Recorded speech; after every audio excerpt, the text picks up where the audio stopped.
মানুষ। হ্যাঁ সত্য অবশ্যই, কিন্তু আমার আমি জানি না, ও তোর খবর একটু বেশি রাখে। যা তুই বিষয়টা ভেবে দেখিস। আমি তো এখন না জানি কিছু বলতে পারবো না। তুই বলে কিন্তু তোর মনে সন্দেহ ধরিয়ে সোজা সেখান থেকে চলে যাই। আসলে কি তাই? এটা আমরা ধীরে ধীরে জানতে পারবো। একটু পরে। পরদিন কিন্তু স্কুল ছুটি, মানে কলেজ ছুটি, স্কুল ছুটি, মানে শুক্রবার ছিল এক কথায়। সোজা সকাল সকাল চলে গেল জাঙ্কুকের কাছে। ভাইয়া, ভাইয়া, আমি না আপনাকে একটা কথা বলতে চাই, আপনি রাগ করবেন না তো? আসলে কথাটা বলাটা খুব দরকার। তুমি এরকম কেন করছো? কি এমন কথা তুমি এত সকাল সকাল কাউকে না বলে চলে এসেছো? কেউ যদি বাসায় খোঁজাখুঁজি করে, তখন যদি আমার বাসায় তোমাকে দেখতে পায়, তোমাকে বকবে না? আচ্ছা যাই হোক, বলো কি বলতে চাও। আপনি কি তেকে পছন্দ করেন? কি সুগা, তুমি কি পাগল? তুই আমার ছাত্রী হয়ে কিভাবে পছন্দ করতে পারি? স্যার মানে ভাইয়া, আপনি সত্যি কথা বলুন, আমি কিন্তু কাউকে বলবো না। আর আপনি যদি এখন এটা প্রকাশ না করেন তাহলে কিন্তু তেকে বিয়ে দিয়ে দেবে বাবা মা। সুগা, তুমি হঠাৎ এসব কেন বলছো? আমি কি কেন পছন্দ করতে যাবো? তুমি এসব কি বলছো? আমি কিছু বুঝলাম না। দেখুন, আপনি নাটক করবেন না। আমি কিন্তু আপনার উপর, মানে আপনার তের উপর নজর রেখেছি। আপনি সবসময় তের বিষয়ে খোঁজ খবর নেন, তের দিকে তাকান, মানে তের দিকে তো অবশ্যই তাকাবেন, কিন্তু আপনি সত্যি করে বলুন। আর আমার তো মনে হয় তেও আপনাকে অনেক ভালোবাসে। দেখুন ভাইয়া, আমি কিন্তু আমার কথাটা আপনার কাছে বলেছি, আপনিও কিন্তু এবার বলুন। আর এইসব বিষয় না তুমি একদম মাথা গলাবে না, ঠিক আছে? তুমি তোমার বিষয়টা নিয়ে কাজ করো। আর আমি যদি ভালো বেঁচে থাকি তাতে তোমার কি? আর যদি বেঁচেও থাকি তাহলে কেউ, মানে এটা সম্ভব না সুগা। অবশ্যই সম্ভব। কেন সম্ভব না? আপনি তেকে বিষয়টা বলে তো দেখুন, তাহলে অবশ্যই সম্ভব হবে। আর তাহলে কিন্তু তের বিয়েটা হয়ে যাচ্ছে কিন্তু। আরে ভয় দেখাচ্ছ কেন তুমি? হ্যাঁ, এইসব কথা আমি তেকে বলবো? তুমি পাগল হয়ে গেছো? তে আমাকে আস্ত রাখবে? ওর তো মাথা খারাপ হয়ে যাবে কথাটা শুনে। আর তাছাড়া আমাকে একদম ভাইয়ের চোখে দেখে, বন্ধু ভাবে আমাকে। আমি এসব বললে ওর মন খারাপ করতে পারবো না। বন্ধু ভাবে নাকি চাই? ওর বিষয়ে আমি সবকিছু জানি। আপনি ওকে বলবেন, না কিন্তু আমি কি বলে দেবো। এই বলে কিন্তু সোগা একদম দৌড়। এই সোগা কোথায় গেছে? দাঁড়াও। আরে যদি বলে দেয় তাহলে তো আমি শেষ একদম। মানে কি পাগল? বাসায় এসে কিন্তু সোগা দেখে ছাদে একা একা দাঁড়িয়ে ছিল। ও সোজা গিয়ে কিন্তু তেকে বিষয়টা জানিয়ে দেয়, কারণ ওর মনে হচ্ছে যত দ্রুত সম্ভব বিষয়টা জানানো উচিত। কারণ ইনডিরেক্টলি হোক, জাঙ্কুক কিন্তু এটা প্রকাশ করেই দিয়েছে যে ও তেকে ভালোবাসে। কি? আমি তো বিশ্বাস করি না। ভাই আমাকে কিভাবে ভালোবাসতে পারে? উনি তো আমার টিচার হন, তাই না? মানে প্রাইভেট টিচার। কি বলছিস তুই? কিসের টিচার? তোর থেকে মাত্র মাত্র কয় বছরের বড় রে? যাই হোক, সত্যি করে এবার তুই বল, কিন্তু তুই নিশ্চয়ই জাঙ্কুক ভাইয়াকে ভালোবাসিস। আমি জানি, আমি আমি আমি এক্ষুনি ভাইয়াকে জানিয়ে দেবো। আরে তুই এরকম করছিস কেন সুগার? না না, আমি ভাইকে ভালোবাসি না। ভাইকে সত্যি বলেছে, মানে বলেছে আমাকে ভালোবাসি, মানে আই লাভ ইউ বলেছে। আই লাভ ইউ কি আমাকে বলবে? হ্যাঁ, ও তো তোর সামনেই বলবে না। তুই একবার বরং ভাইয়ের সাথে কথা বলে দেখ। আমার একটু অদ্ভুত লাগছে। আমি কি স্বপ্ন দেখছি নাকি? না না, এটা কিভাবে পসিবল? কি মজা! কি বললি তুই? সত্যি? আচ্ছা ঠিক আছে, আমার ভাইয়ের সাথে একটু কথা বলতে হবে। তো সেদিন রাতের বেলাতে কিন্তু ভাবছিল যে জাঙ্কুকে ফোন দেবে কি দেবে না। মানে একবার ভাবছিল দেবে আর একবার ভাবছিল দেবে না। তো এমন সময় কিন্তু তের ফোন দেওয়া লাগলো না, জাঙ্কুক কিন্তু নিজেই থেকে ফোন দিল। এই রে, কি জন্য ফোন দিল? রিসিভ করি। হ্যালো ভাইয়া, আপনি কি কাল পড়াতে আসবেন? দেখো তো, নাটক করো না। আমি জানি তুমি সবকিছু জেনে গিয়েছো। হ্যাঁ, আচ্ছা ঠিক আছে। আমার ভাই ছোট মানুষ, ও ভুলভাল কথা বলে ফেলেছে। ও কিছু বোঝে না, একটা পাগল। কিছু না, আমি আপনাকে আমি আই লাভ ইউ। আমি আমি তোমাকে ভালোবাসি। এখন জানি না তুমি কি বলবে, এবার তুমি বলো। হ্যাঁ, কি বললেন আপনি? ভাই আপনি সব কি বলছেন? আপনি আমাকে, মানে আমি তো আসলে আপনাকে পছন্দ করি না। আপনি অনেক সুন্দর, অনেক কিউট, অনেক হ্যান্ডসাম, আর ভালো মানুষও। কিন্তু এটা কিভাবে হতে পারে? আমি জানি না, কিন্তু আমি সত্যিই তোমাকে ভালোবাসি। আর আমি জানি যে তুমি নিশ্চয়ই আমাকে ভালোবাসো, তাই না? সত্যি করে বলো তো, তোমার ভাই কিন্তু আমাকে সবকিছু বলে দিয়েছে। আচ্ছা, ভালো তো আমি বাসি, কিন্তু এটা ভালোবেসে কোনো লাভ নেই। আমাদের কিছু হবে না, মানে বিয়ে তো কোনোদিনই হবে না, এটা বলে যান। তাতে কি? বিয়ে হোক বা না হোক, তাতে কি সমস্যা? আর আমি আসলেই তোমাকে ভালোবাসি। তে কিছু বলছো না কেন তুমি? তে কিন্তু জাঙ্কুকের সাথে আর কোনো কথা বলে না, ফোনটা কিন্তু কেটে দেয়। পরদিন কিন্তু জাঙ্কুক থেকে ভালোভাবে পড়াতে যায়, ভালোভাবে বোঝায় বিষয়টা। তে কিন্তু আসলে আগে থেকে জাংকুককে ভালোবাসতো, মানে পছন্দ করতো আর কি। আর জাংকুক তো তেকে ভালোবাসেই। তো এখন 2-4 দিন তেকে বোঝালো, কিন্তু মানে বুঝে নাই বিষয়টা যে বিয়ে করে লাভ কি, জাস্ট ভালোবেসেছে, এটাই ভালো। আর তাছাড়া ওই যে ওর বাবা মা ওকে বিয়ে দেবে বলে যে হুমকি দিয়েছিল, সেই ভয়টা কিন্তু এখন আর নেই। আর সুগাই তো ওদের মিল করিয়ে দিয়েছে, তো সুগাই কিন্তু সবকিছু জানে। আর ওর কিন্তু মুখটা একেবারেই বন্ধ, কিন্তু আর কিছু বলবে না, কারণ বললেই তো ওরা একদম শেষ। তো এভাবে কিন্তু সপ্তাহখানেকের ভিতরে সবকিছু ঠিক হয়ে যাবে, মানে আগের মতো হয়ে যায়। এখনো কিন্তু তার ফ্যামিলি এই বিষয়ে কিছুই জানে না। তো জাংকুক সেদিন পড়িয়ে মানে ফেরত যাওয়ার সময়, ঠিক আছে হয়ে গেছে, এই সাবজেক্টটা তাহলে আমি কালকে কিন্তু এসে নিব। আরে তাকিয়ে আছো কেন আমার দিকে? যা বললাম মনে আছে তো? কি কি মুখস্থ করিয়েছি? আরে আবার তাকিয়ে আছে। আচ্ছা ভাইয়া, আপনি যখন আমাকে ভালোই বাসেন, তখন একটু পড়াটাও তো কম দিতে পারেন। আমি সব বুঝি, মোটেও না, মোটেও পড়া কম হবে না। ভালোবাসা তাতে কি হয়েছে? হ্যাঁ, অবশ্যই তোমাকে পড়া দেব, আরো বেশি দেব। আচ্ছা আপনি এটা আমাকে বলুন, আমাকে পছন্দ করেন কি করে? আমি কি অনেক সুন্দর, মানে কিউট? আচ্ছা প্রবলেমটা কি তোমার? হ্যাঁ হ্যাঁ, তুমি অনেক সুন্দর, অনেক কিউট, সেজন্যই তো ভালোবেসেছি। তার থেকে বড় কথা, তুমি পড়াশোনা তো একটু পারো না, আর তুমি অনেক ভালো মেয়ে, অনেক ভালো। যাই হোক, দেরি হয়ে গেছে, আমি এখন যাচ্ছি। তো এই বলে কিন্তু জামাকু উঠে দরজা খুলতে গেল, এমন সময় স্যার আই লাভ ইউ। লাস্টে কিন্তু এটা বলবেন আপনি আমাকে, আপনি কখনো আমাকে এটা বলেন না। আচ্ছা ঠিক আছে, তাই আই লাভ ইউ টু। কি কি কি তে জাংকুক, এটা এটা কি? তুমি এখন তেকে কি বললে? তুই জাংকুককে কি বললি? হ্যাঁ মা, মা কিছু না, তুমি ভুল শুনেছো। আমরা তো পড়াশোনা করছিলাম। হ্যাঁ আন্টি, জাস্ট পড়াশোনা, বেশি কিছু না, মানে কিছুই না। আমি সব কিছু বুঝি। তোর কপালে দুঃখ আছে। আমি প্রথম থেকে বলেছিলাম যে তুই জাংকুকে। আর এই কি, তোর মাথায় কাপড় কোথায়? হ্যাঁ, যে দরজাটা বন্ধ হয়েছে এসব করছিলি তোরা, তাই না? আমি সব কিছু জেনে গেছি, সব জেনে গেছি আমি। তোর বাবাকে আজকে আসতে দে। আন্টি আপনি তোর সাথে কিছু করবেন না, বিষয়টা সেরকম না। আর তুমি চুপ করো, আমি তোমাকেও দেখছি, তোকে আমি সবার আগে দেখবো। না মা, জাংকুক কিছু একটা করো প্লিজ। আমার এখন এখান থেকে চলে যাওয়াটাই উচিত হবে, নাহলে তের সমস্যা হতে পারে। না জাংকুক, যেও না তুমি। তুমি তুমি এভাবে কি করে যাচ্ছ? দেখো, আমরা এই বিষয়ে পরে কথা বলবো, আগে আগে এই জায়গাটা একটু ঠিক হোক, ঠিক আছে? এবারে কিন্তু জাংকুক সেখান থেকে চলে যায়।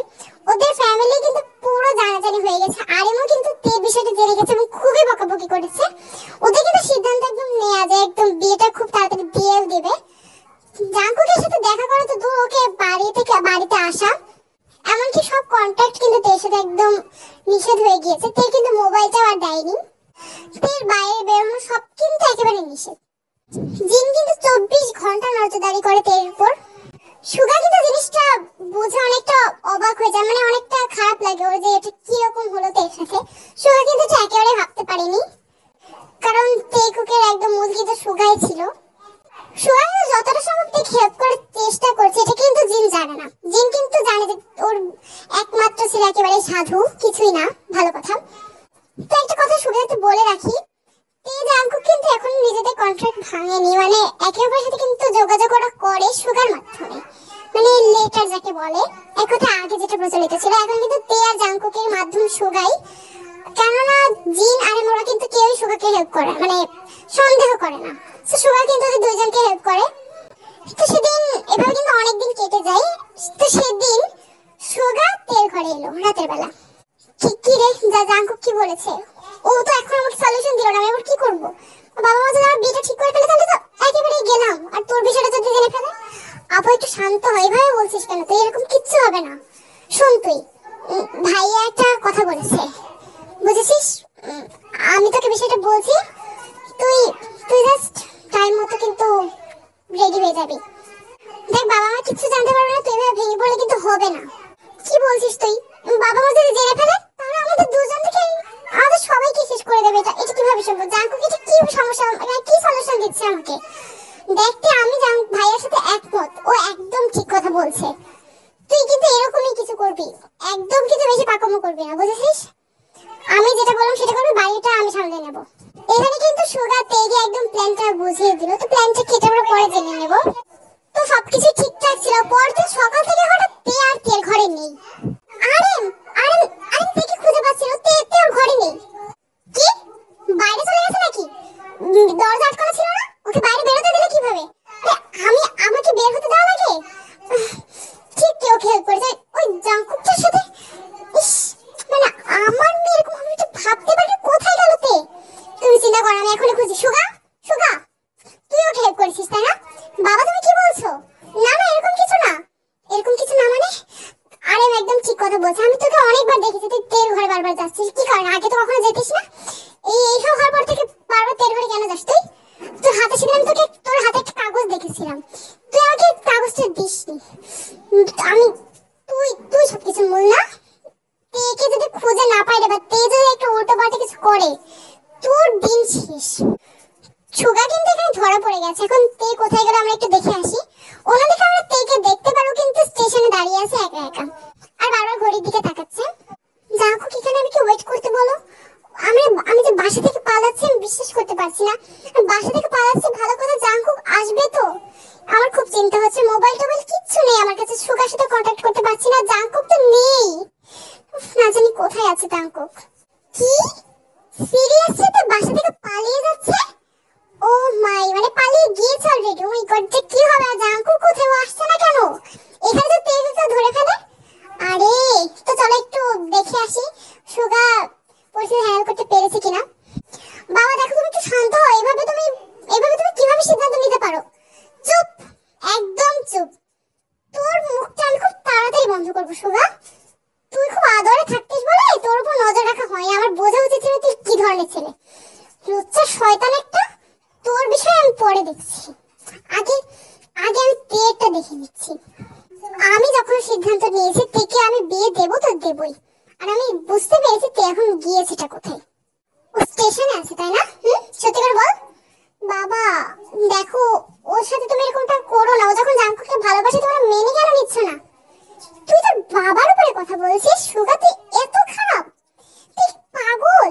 ও একটা খ্রিস্টান ছেলে, আমাদের মেয়ে মুসলমান। আমরা কিভাবে ওর সাথে ওর বিয়েটা দিতে পারি? তুই পাগল। এটা কিভাবে হবে? এটা কোনোভাবেই সম্ভব না। আর যদি কোনো মুসলমান ছেলে হতো আমি তাও তোর সাথে ওর বিয়েটা দিতাম। এটা অবৈধ, বুঝেছিস? আর আমি যেটা বলবো, আমার মেয়ের কার সাথে বিয়ে হবে সেটা আমরা ঠিক করব। তুই ওর প্যারেন্টস নোস। এখন ঠিক আছে, তাড়াতাড়ি এখন চলো। সুগা তুই বাসায় থাক, বাসায় এসে আমি তারপর তোকে দেখছি। তুই বলে কিন্তু আর কয়েকজনকে নিয়ে মানে বেরিয়ে পড়লো, কিন্তু অলরেডি জেনে গেছে যে তুই স্টেশনে আছে। অন্যদিকে তুই ওয়েট করে কিন্তু একেবারেই আর পারছে না যে কি হলো, জাঙ্কুক এখনো আসছে না। অবশেষে তুই কিন্তু একেবারে হতাশ হয়ে পড়লো যে ওদের যে ট্রেনে পালানোর কথা ছিল সেই ট্রেনটাও কিন্তু অলরেডি চলে গিয়েছে। তুই একেবারেই হতাশ। এমন সময় হঠাৎ আরেম চলে আসে সেখানে। কি বাচ্চা ধন, এখানে লুকিয়ে আছো না? আমি খুব ভালোভাবে জানতাম। এবার বাসায় চলো, তোমাকে আমি দেখাচ্ছি। বাবা, তুমি তুমি জানলে কিভাবে আমি এখানে আছি? জানবো না মানে? কিভাবে আমি জানবো না? লাস্ট ট্রেন মিস করে ফেললে? তুমি না অতও চালাক না। ভুলে যাও না তুমি আমার মেয়ে। এবার বাসায় চল তুই, তোকে আমি দেখাচ্ছি। এবার খারাপ কাকে বলে আমি সেটা একেবারে ভালোভাবে তোকে বুঝিয়ে দেবো। খুব প্রেম করা হচ্ছে না? আয়। বাবা বাবা দেখো, আর একটু প্লিজ আমাকে। আমি এরকম, তুমি কেন আমার সাথে জাঙ্কুকে বিয়েটা দিয়েছো? না কি করেছে? ও অতটাও খারাপ না, একদমই খারাপ না। তুমি তুমি ওকে একবার দেখে এরকম বলে ফেললে? চুপ, একদম চুপ। আমার মুখের উপর একটা কথাও না। এগুলি কিন্তু আরেম তেকে টানতে টানতে নিয়ে চলে গেল। তেকে তো কোনোভাবে যাবে না। আর তাছাড়া লাস্ট মুহূর্তে তে না যাওয়া ছাড়া আর কোনো উপায় নেই। জাঙ্কুক তো এলোই না, ট্রেনও মিস হয়ে গেল। তো অনেকদিন একটু জাঙ্কুকের খোঁজ নেওয়া হয় না। আসলে আমি একটু দেখে আসি তো জাঙ্কুক কোথায়, এখনো আসলো না। দেখি আমরা যাকে দেখতে পাই একটা বড় বিল্ডিং এর মাথায় মানে উপরে দাঁড়িয়ে আছে একদম ধারের দিকে। আই এম সরি তে, আমি জানি যে তুমি আমার জন্য ওয়েট করছো। আর ট্রেনটা মিস হয়ে গিয়েছে এটা আমি খুব ভালোভাবে জানি। আমি তো তোমাকে নিয়ে পালাতে চেয়েছিলাম, কিন্তু পরে ভেবে দেখলাম না, তোমাকে নিয়ে আমি পালাবো না। তোমার ভবিষ্যৎটা নষ্ট করতে চাই না তে। আমি জানি আমার সাথে তোমার কখনোই থাকা হবে না, এটা ভুল। এর থেকে বরং আমি চলে যাই, তুমি শান্তিতে থাকো। তোমার বাবা মা যার সাথে বিয়ে দেবে তুমি তার সাথে ভালো থাকবে। জোর জবরদস্তি করে কিছু হয় না। হয়তো আমরা 1-2 বছর ভালো থাকবো, আর শেষে কখনো না কখনো আমাদেরকে খুঁজে ফেলবে আর মেরে ফেলবে। আমি নিজের জন্য তোমার জীবনটা নষ্ট করবো না। আই এম সরি তে, আমাকে তুমি ক্ষমা করে দিও। আমি জানি তুমি ভালো আছো আর ভালোই থাকবে। এই বলা মাত্রই কিন্তু আমরা দেখতে পাই জাংকুক সোজা বিল্ডিং এর ছাদ থেকে লাফ দেয়, আর সেখানেই কিন্তু জাংকুক একেবারেই শেষ। অন্যদিকে তে কিন্তু বিয়ে একেবারে ঠিক হয়ে গিয়েছে। তে কিন্তু এখনো জাংকুকের বিষয়ে জানে না। তে কিন্তু অনেক আপসেট হয়ে পড়েছে আর ওকে একটা রুমে অফ করে রেখেছে ওর বাবা। তো দেখতে পাই তে কিন্তু হাতে একটা ছুরি নিয়ে কি করছে। তো চলো একটু দেখে আসি ও কি করছে। আমি জানি জাংকুক তুমি হয়তো আমাকে ঠকাওনি, হয়তো আমাকে ছেড়ে চলে গেছে। আমার ভিতরে নিশ্চয়ই কোনো খামতি ছিল বলে আমাকে ভালোবাসেনি তুমি। এটা নাটক ছিল জাংকুক, সত্যি। আচ্ছা ঠিক আছে, তুমি বরং সুখে থাকো, আমি বরং শেষ হয়ে যাই। এমনকি তাছাড়া আমার জীবনে কিছুই বাকি নেই। শুধু শুধু কিভাবে কেন আমি অন্যদের জীবন নষ্ট করবো, কিন্তু আসলে একটা খারাপ মেয়ে। তো এই ভাবতে ভাবতে তে কিন্তু হাতের শিরাটা একদম কেটে ফেলে, আর সেখানেই কিন্তু তে একেবারে মারা যায়। মানে এটা কি হলো আমি বুঝলাম না। আসলে এটা অনেক দুঃখজনক একটা ঘটনা। তো তে আর জাংকুক দুজনের মানে তের ফ্যামিলিও কিন্তু একদম জেনে যায় যে তে এরকম মারা গেছে, আর এর কারণটাও কিন্তু ওরা খুব ভালোভাবে জানে। তাছাড়া এখানে না তের দোষ ছিল না জাংকুকের দোষ। আর কি হবে, সবকিছু তো আর একসাথে লাস্টে ভালো হবে এরকম তো নাও হতে পারে। তে আর জাংকুক এভাবেই শেষ হয়ে গেল, একসাথে মিলও হলো না। এ জানলো ও খুশি, ও জানলো এ খুশি, আসলে কেউই খুশি না।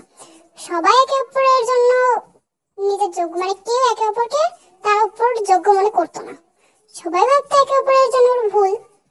তো এভাবে কিন্তু তের বিয়েটা আর হলো না, তো সেখানেই মারা গেছে। তো তারপর তারপর আর কি, এই ওয়েট এখনো শেষ না। তে আর জাংকুকের শেষ পরিণতিটা তো তোমরা দেখবে নাকি? তো চলো আমরা একটু দেখে আসি তে আর জাংকুকের শেষ পরিণতি কি হলো। একটা ঘন কুয়াশা ভরা একটা জায়গা, ঠান্ডা ঠান্ডা আছে বেশ, আর একদমই সাদা, একদম নীরব একটা জায়গা। আরে এই জায়গাটা কি, এত সুন্দর একটা জায়গায় আমি কি করছি? আমি তো আমি কি আবার বেঁচে উঠলাম নাকি? আমি তো বিল্ডিং থেকে ঝাঁপ দিয়েছিলাম। আরে এত সুন্দর একটা জায়গা, আর আমার হাতটাও তো ঠিক হয়ে গিয়েছে। বাহ, আচ্ছা এখানে সবাই কোথায়, আমি একা আছি নাকি? আরে জাংকুক তুমি, তো তুমি এখানে কি করছো? তে তুমি, আমি বুঝলাম না তুমি এখানে কি করছো। তো তোমার বিয়ে হয়ে যাচ্ছে আর তুমি আমাকে ঠকিয়ে পালিয়ে গিয়েছিলে জাংকুক। এক মিনিট, আমি তো হাত কেটে মারা গেছিলাম তাই না? আর তোমার কি অবস্থা, তুমি সেটা আসলে কেন? আমি তো বিল্ডিং থেকে ঝাঁপ দিয়ে সুইসাইড করেছিলাম, আর তুমি তুমি হাত কেটে সুইসাইড করেছো। তাহলে আমরা তো মারা গেছি জাংকুক, আমরা এখানে কি করছি? ও বুঝে গেছি, এন্ডিং পার্টটা মানে এরকম। কি মজাতে, এবার চলো, এবার কেউ আমাকে মানে আমাদের দুজনকে বাধা দেবে না। সত্যি? আরে ভালোই তো হলো, চলো চলো চলো আমরা একটু জায়গাটা ঘুরে দেখি। আরে এটা আবার কি হলো, মানে এদের, ঠিক আছে আমাদের আর কি করার, জাংকুক আর তে যখন এরকমই চাই তো এরকমই হোক। তো বন্ধুরা, গল্পটা তোমাদের কেমন লাগলো কমেন্টে কিন্তু আমাদেরকে অবশ্যই জানাবে। বাই বাই, আল্লাহ হাফেজ।